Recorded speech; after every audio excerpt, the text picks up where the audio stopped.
Assalamualaikum warahmatullahi wabarakatuh. Halo semuanya.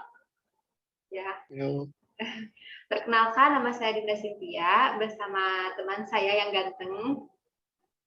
Muhammad Farhan Nur Hikmat. Terima kasih Dinda yang cantik. Ya, panggilannya apa Farhan? Eh, Biar makin slow ngobrolnya, Din, komeng saja, Din. Oke. Apa kabar? Komeng? Din, gimana kabarnya, sehat, Din? Alhamdulillah sehat. Nah, lama gak jumpa ya. Udah Iya, jelas. setahun kali ya. Semester 2. 2 mungkin.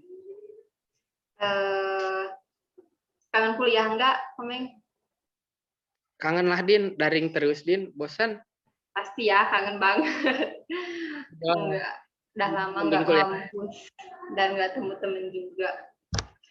Oke, Mending tetap langsung muka. aja ya. Ya, siap. Komeng, kita tuh di sini mau ngapain sih? Mau podcast tentang lingkungan pemasaran. Mantap. Oke, Maaf, Din.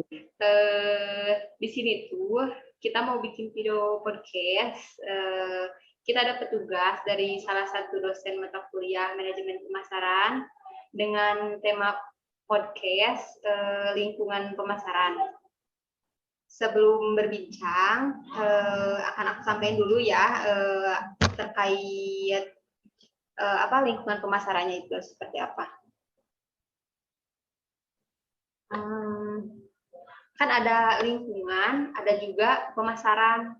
Nah, untuk lingkungan itu merupakan kondisi di sekitar yang memiliki keunikan, perbedaan, karakteristik, potensi, ancaman, dan manfaat yang berbeda-beda, di mana kondisi tersebut akan melahirkan timbal balik yang sesuai dengan apa yang terjadi. Sedangkan pemasarannya itu merupakan suatu aktivitas yang dilakukan untuk memenuhi keinginan dan juga kebutuhan dengan adanya proses pertukaran.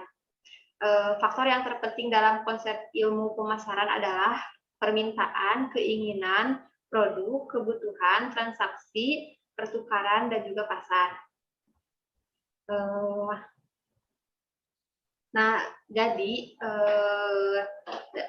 lingkungan pemasaran itu merupakan para pelaku dan berbagai kekuatan yang berada di luar pemasaran yang mampu mempengaruhi kemampuan usaha atas suatu perusahaan dalam meraih tujuannya.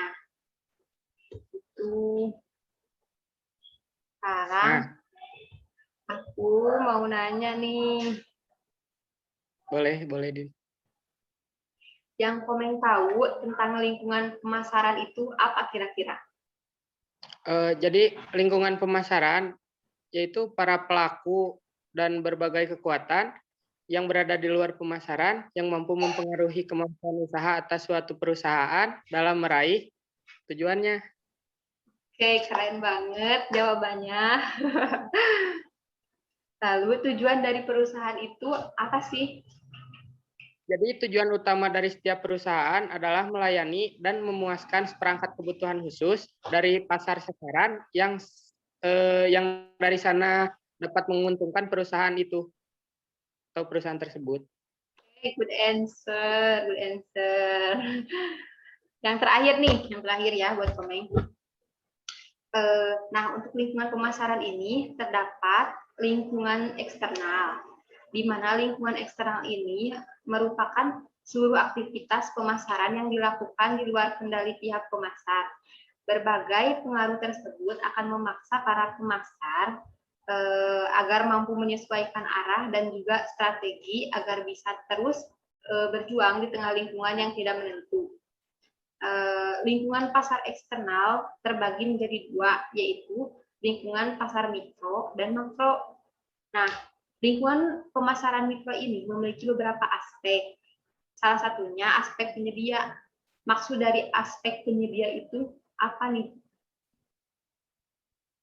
Jadi aspek penyedia itu bisa dikatakan sebagai supplier. Apa itu supplier? Supplier adalah sesuatu penghubung yang sangat dibutuhkan dalam seluruh sistem pemberian nilai terhadap konsumen dan mampu berkontribusi dalam hal sumber daya yang diperlakukan oleh perusahaan untuk memproduksi jasa ataupun barang. Nah, dalam hal ini, pihak manajer perusahaan harus mengamati kondisi pemasok dan memantau perkembangan harganya. Jika dari kedua hal tersebut terjadi ketidakseimbangan, maka bisa dipastikan akan ada biaya tambahan dan akan berdampak pada peningkatan harga untuk mencapai tujuan perusahaan. Oke, keren banget, Komeng. Gak nyangka saya. Oke, Din. Sekarang balik nanya ya ke Dinda. Oke. Mengapa seorang marketer harus mempelajari lingkungan pemasaran? Nah, kenapa nih? Kalau menurut aku nih ya, dengan mempelajari lingkungan, perusahaan dapat menyesuaikan strategi perusahaan untuk memenuhi tantangan dan peluang pasar yang baru. Itu, gitu aja. Oke, mantap, Din. Pertanyaan kedua ya. Ya. Tadi kan dibahas apa itu pengertian mikro. Menurut Dinda, pengertian dari lingkungan mikro itu sendiri apa sih? Atau apa yang Dinda ketahui tentang lingkungan mikro?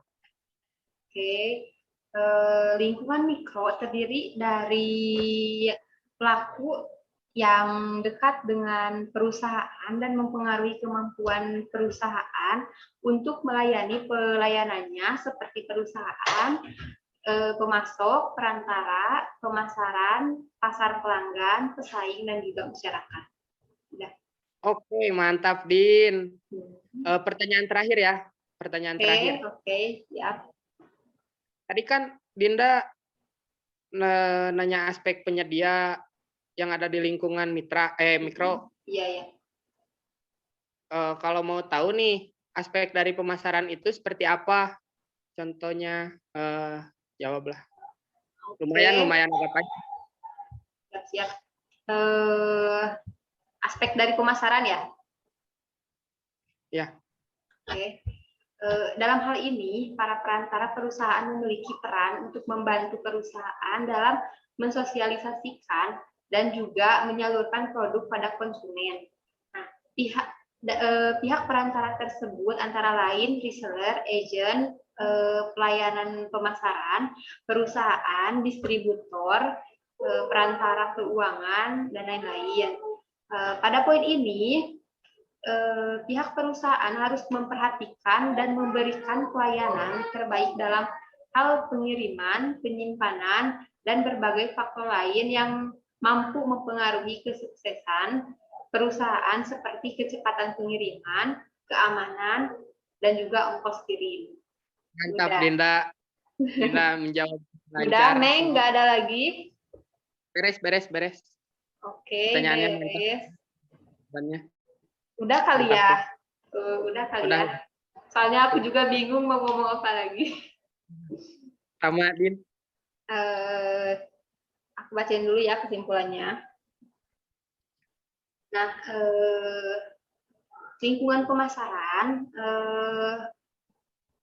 apa sih? Salah satu unsur penting dalam suatu proses pemasaran. Karena untuk memaksimalkan suatu aktivitas, lingkungan akan menjadi faktor yang sangat berpengaruh. Kondisi suatu lingkungan akan menjadi parameter dalam sebuah keadaan lain untuk bisa disesuaikan dengan kondisi yang sudah diharapkan.